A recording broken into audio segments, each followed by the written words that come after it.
പശ്ചിമേഷ്യയെ സമ്പൂർണമായ ഒരു പ്രാദേശിക യുദ്ധത്തിന്റെ വക്കിലേക്ക് തള്ളിവിട്ടുകൊണ്ട് അമേരിക്കയും ഇറാനും തമ്മിലുള്ള നേരിട്ടുള്ള സൈനിക ഏറ്റുമുട്ടൽ ആരംഭിച്ചിരിക്കുകയാണ്. ഇറാന്റെ പരമാധികാര അതിർത്തി ലംഘിച്ച് അമേരിക്കൻ യുദ്ധവിമാനങ്ങൾ നടത്തിയ കടുത്ത വ്യോമാക്രമണങ്ങൾക്ക് പിന്നാലെ ബഹ്റൈനിലെയും കുവൈറ്റിലെയും 4 തന്ത്രപ്രധാന US സൈനിക താവളങ്ങൾക്ക് നേരെ ഇറാൻ അതിശക്തമായ മിസൈൽ ഡ്രോൺ പ്രഹരം ഏൽപ്പിച്ചു.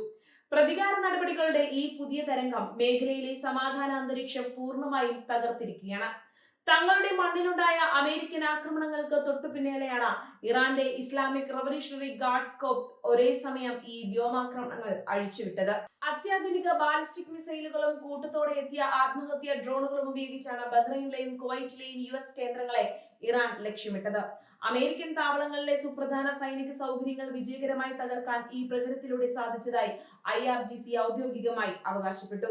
വാഷിംഗ്ടൺ തങ്ങളുടെ സൈനിക നടപടികൾ അവസാനിപ്പിക്കാൻ തയ്യാറായില്ലെങ്കിൽ ഈ മേഖലയിലുടനീളമുള്ള മറ്റ് അമേരിക്കൻ സൈനിക താവളങ്ങളും ഇത്തരത്തിൽ കത്തിയമരുമെന്നാണ് ടെഹ്റാൻ നൽകിയിരിക്കുന്ന കടുത്ത മുന്നറിയിപ്പ്. ഗൾഫ് രാജ്യങ്ങളിലുള്ള ഓരോ US ക്യാമ്പും തങ്ങളുടെ മിസൈൽ പരിധിയിലാണെന്ന് വ്യക്തമാക്കുന്നതിലൂടെ കളിമാറിയെന്ന സന്ദേശമാണ് ഇറാൻ നൽകുന്നത്. ഇത് വരും മണിക്കൂറുകളിൽ കൂടുതൽ വിനാശകരമായ പ്രത്യാക്രമണങ്ങളിലേക്ക് വഴി തുറക്കുമെന്ന ഭീതി വർദ്ധിപ്പിക്കുന്നു.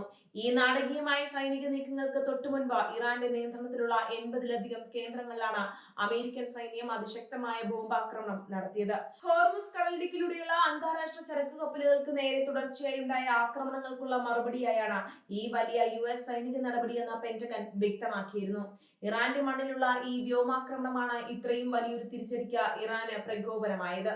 കടൽപാതകളിലെ സുരക്ഷ ഉറപ്പാക്കാനെന്ന പേരിൽ അമേരിക്ക നടത്തിയ ആക്രമണങ്ങൾക്ക് പുറമെ ഇറാന്റെ സാമ്പത്തിക മേഖലയെ തകർക്കുന്ന ചില നിർണായക തീരുമാനങ്ങളും വാഷിംഗ്ടൺ കൈക്കൊണ്ടിരുന്നു.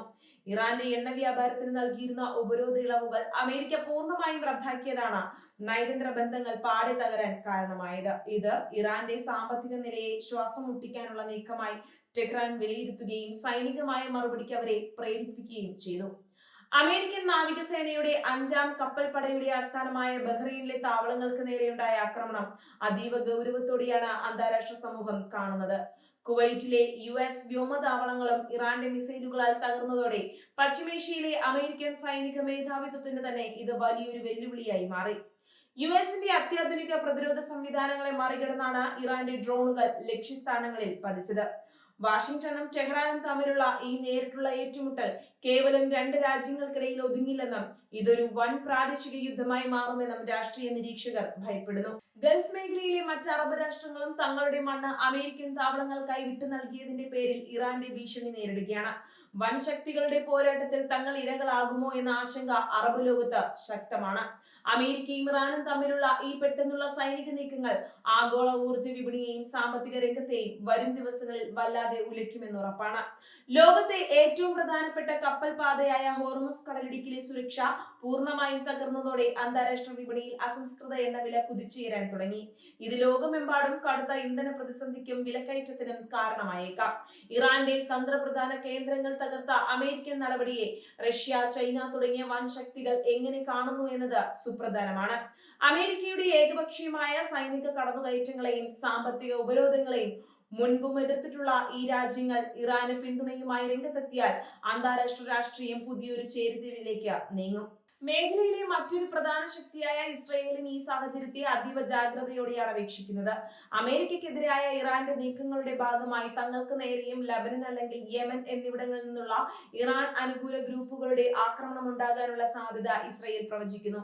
തങ്ങളുടെ പ്രതിരോധ സംവിധാനങ്ങളെല്ലാം തന്നെ അതീവ ജാഗ്രതയിലാക്കാൻ ഇസ്രയേൽ സൈന്യം ഉത്തരവിട്ടിട്ടുണ്ട്. തങ്ങളുടെ സൈനികർക്കും താവളങ്ങൾക്കും നേരെയുണ്ടായ മിസൈൽ പ്രയോഗങ്ങളെ പെന്റഗൺ അതീവ ഗൗരവത്തോടെയാണ് കാണുന്നത്. ഇറാന് തക്കതായ മറുപടി നൽകാൻ പുതിയ സൈനിക സന്നാഹങ്ങൾ മിഡിൽ ഈസ്റ്റിലേക്ക് അയക്കാൻ അമേരിക്കൻ ഭരണകൂടം ആലോചിക്കുന്നതായാണ് റിപ്പോർട്ടുകൾ. അമേരിക്കൻ പ്രസിഡന്റിന്റെ ഭാഗത്തു നിന്നുണ്ടാകുന്ന അടുത്ത പ്രഖ്യാപനം യുദ്ധത്തിന്റെ തീവ്രത നിശ്ചയിക്കുന്നതിൽ നിർണായകമാകും. നയതന്ത്ര ചർച്ചകളിലൂടെ പ്രശ്നം പരിഹരിക്കാനുള്ള എല്ലാ വാതിലുകളും ഇപ്പോൾ അടഞ്ഞ മട്ടാണ്. അന്താരാഷ്ട്ര സുരക്ഷാ കൗൺസിൽ അടിയന്തര യോഗം വിളിച്ചു ചേർക്കാൻ ശ്രമിക്കുന്നുണ്ടെങ്കിലും ഇരുപക്ഷവും യുദ്ധസന്നദ്ധരായി നിൽക്കുന്ന സാഹചര്യത്തിൽ മധ്യസ്ഥ ചർച്ചകൾ ഫലം കാണാൻ സാധ്യത വളരെ കുറവാണ്. സമാധാന ശ്രമങ്ങൾ പാളിയത് മേഖലയെ കൂടുതൽ അപകടകരമായ അവസ്ഥയിലേക്ക് എത്തിച്ചു. ഇറാന്റെ ഭാഗത്തു നിന്നുണ്ടായ ഈ ത്വരിതഗതിയിലുള്ള തിരിച്ചടി അവരുടെ സൈനിക ശേഷിയുടെയും ഡ്രോൺ സാങ്കേതിക വിദ്യയുടെയും വികാസത്തെയാണ് കാണിക്കുന്നത്. പാശ്ചാത്യ ഉപരോധങ്ങൾക്കിടയിലും തങ്ങൾക്ക് അമേരിക്കൻ പ്രതിരോധ കോട്ടകളെ തകർക്കാൻ കഴിയുമെന്ന് ഇറാൻ തെളിയിച്ചിരിക്കുന്നു. ഇത് പാശ്ചാത്യ സഖ്യകക്ഷികൾക്കിടയിൽ വലിയ ആശങ്കയ്ക്ക് കാരണമായിട്ടുണ്ട്. ഗൾഫ് രാജ്യങ്ങളിലുള്ള ദശലക്ഷക്കണക്കിന് വരുന്ന പ്രവാസി സമൂഹവും കടുത്ത ഭീതിയിലാണ്. യുദ്ധം വരും ദിവസങ്ങളിൽ കൂടുതൽ പ്രദേശങ്ങളിലേക്ക് വ്യാപിച്ചാൽ അത് ജനങ്ങളുടെ ജീവിതത്തെയും തൊഴിലിനെയും നേരിട്ട് ബാധിക്കും. വ്യോമപാതകൾ അടയ്ക്കാനും വിമാന സർവീസുകൾ കൂട്ടത്തോടെ റദ്ദാക്കാനുമുള്ള സാധ്യതകൾ നിലനിൽക്കുന്നതിനാൽ വിദേശ രാജ്യങ്ങൾ തങ്ങളുടെ പൗരന്മാരുടെ സുരക്ഷയ്ക്കായി മുൻകരുതലുകൾ എടുക്കുന്നുണ്ട്. ഇരുവിഭാഗവും ഒന്നിനൊന്ന് മെച്ചപ്പെട്ട രീതിയിൽ പ്രത്യാക്രമണങ്ങൾ നടത്തുമ്പോൾ ലോകം ഒരു മൂന്നാം മഹായുദ്ധത്തിന്റെ നിഴലിലാണ് എത്തിപ്പെട്ടിരിക്കുന്നത്. വരും മണിക്കൂറുകളിൽ ഉണ്ടാകുന്ന സൈനിക നീക്കങ്ങൾ ഈ ആഗോള പ്രതിസന്ധിയുടെ ആഴം എത്രത്തോളമാണെന്ന് നിശ്ചയിക്കും.